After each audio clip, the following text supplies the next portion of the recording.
Welcome into the Beat Sessions. I'm your host, Mitchell Weary. Let's talk about the new record from Kiefer Sutherland. That is correct. The 24 actor has dropped his third record entitled Bloor Street. He released that on January 21st.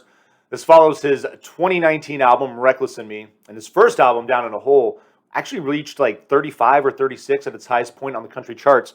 And I bring that up because there's a strong influence of country music in his sound. However, I think he sounds like Jacob Dylan and the Wallflowers. Absolutely, more than anything else.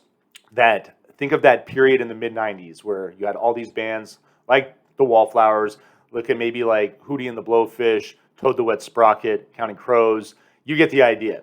The alternative, I think, is really what is driving Kiefer Sutherland's sound. And so I enjoyed this record for that reason. Unfortunately, that the time has passed for that genre of music, that style of music. Even though a lot of those bands are still out there doing their thing, I don't think that style of music will ever achieve the popularity that it had at that period of time in the mid-90s. So sadly, Kiefer, I think you missed the mark there.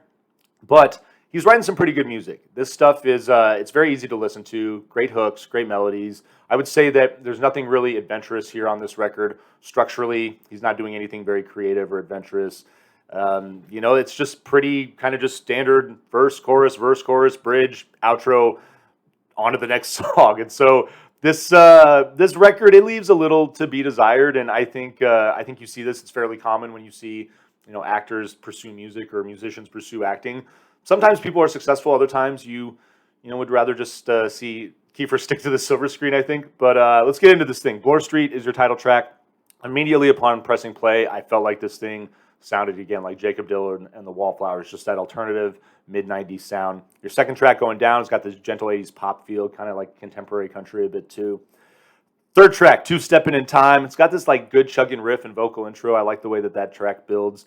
And his voice on this particular song honestly sounds like Jimmy Buffett a little bit. That kind of made me laugh.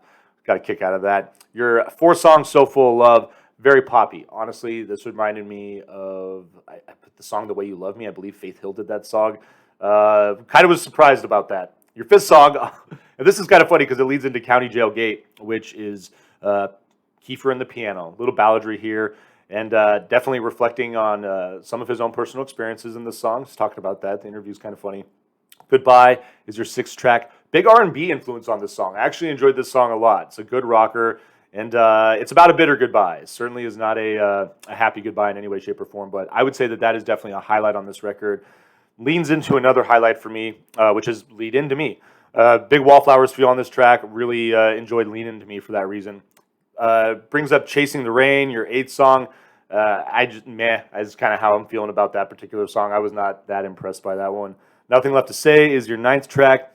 It's just got this chill, kind of like muted riff that it rides into the verse, and it's a cool track as well. It leads into your penultimate track, Set Me Free. Definitely has got this big contemporary country feel, and then down the line is embracing a lot of that different kind of Americana style, really highlighting again, I think that mid-90s sound with Toad the Wet Sprocket, Hootie and the Blowfish, the Wallflowers.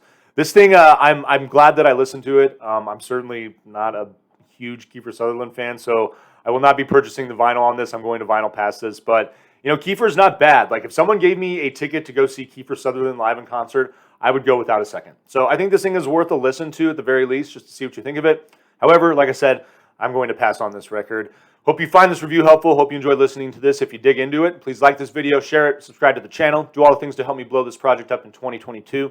And stay tuned throughout the week for more album reviews. We'll see you next time on the Beat Sessions.